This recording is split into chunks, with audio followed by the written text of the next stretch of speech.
I feel like women are the heartbeat of our community, and Women's Fund provides the fuel to keep that heartbeat going. Our objective, obviously, is to get women to be financially secure for themselves and their family, because we truly believe that if a woman does well, her family is better and the communities benefit.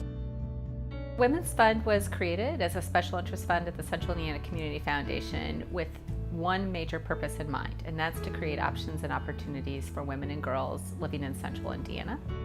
We give away money to women and girls serving organizations, primarily in the areas of domestic violence, caregiving, and insufficient income.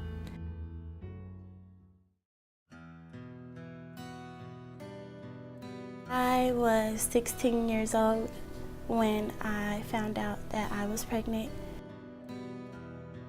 My family was hurt. I was shunned. I was told that I would never be anything. I would have child after child.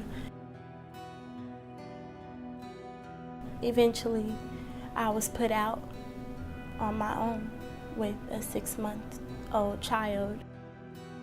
Project Home Indy is a home for teenage girls who are homeless and pregnant or parenting.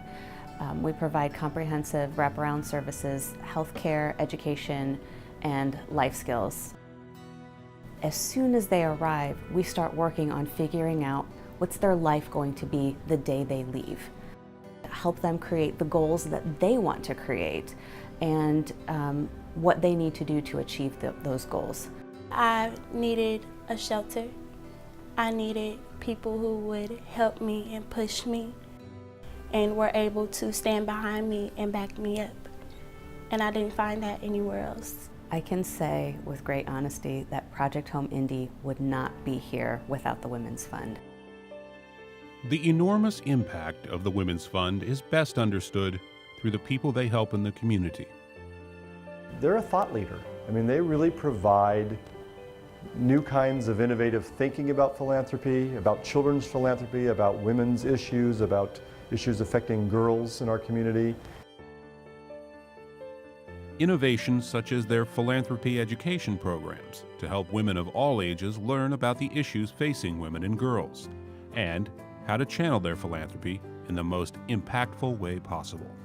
I think those site visits really gave me a much better sense of what's going on in the community and what the challenges are for young girls and women.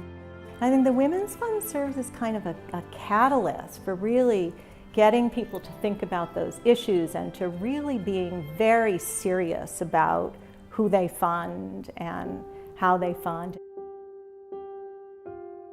Seeds of Hope is a transitional housing for women, for chemically dependent women. We teach them how to become women, how to be self-sufficient. Each one of the staff members are in recovery too. I have 15 years clean. In October, I'm also a graduate of Seeds of Hope. Today, I'm a homeowner. My son is getting ready to go to college, okay? Because of people like the Women's Fund, because of people at Seeds of Hope that give women like me a second chance. And now the Women's Fund is looking at a preemptive strike against women falling into such dire circumstances in the first place, particularly 18 to 24-year-olds. These young women have participated in fantastic girl programming, and then when they're done, there's no place for them to go. We did research both in our own community and all over the country and discovered there wasn't anything that was what we were looking for, a holistic program that would wrap its arms around this population and help them move from poverty to long-term economic stability. The streets isn't a good place for 18 to 24-year-old because I was in the streets between those ages. I've seen people lose their life from drugs and alcohol. Young women, you know, that had potential. I am going to college right now to become a neonatal nurse. The Women's Fund Next initiative is extremely important, especially for someone like Alexis who has ambition and sees the future. Being supported and given the chance to go out and do what I want to do, it'll mean the world to me.